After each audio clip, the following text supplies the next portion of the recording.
Hello guys, Andrew here. Welcome back to Drew Tutorial. And in this video, I'm going to show you how to download the Telegram on your Windows PC. So to do this, go ahead and click the Windows key on your keyboard or taskbar, and you want to open up the Microsoft Store. Once you're inside Microsoft Store, go ahead and type in Telegram, and you will see that it shows Telegram for Windows. Just search for Telegram and you'll see the search result.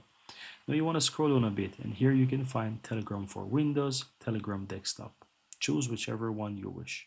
Right, so let's work with this one. As you can see, both of them look fairly good. You can use it, and just simple go ahead and click on it. And once you do, click on Get, and you will download Telegram on your PC. As you can see, it says getting ready. It's gonna download and it's gonna install Telegram on your computer.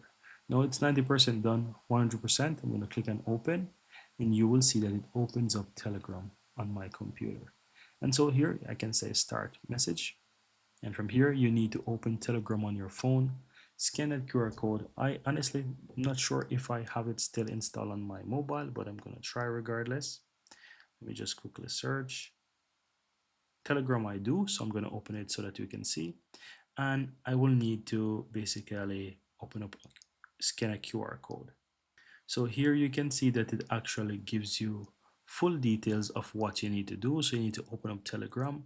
You need to go to the settings, and you can find the settings in Telegram by clicking the three lines in the left hand side on your phone, the upper left, and you can open up settings, and you will need to find device.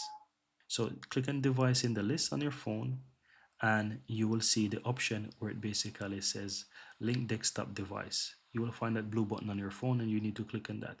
It's going to open up their camera for you to scan the QR code. I'm going to scan mine right away, and you can see right here that it logs me right in.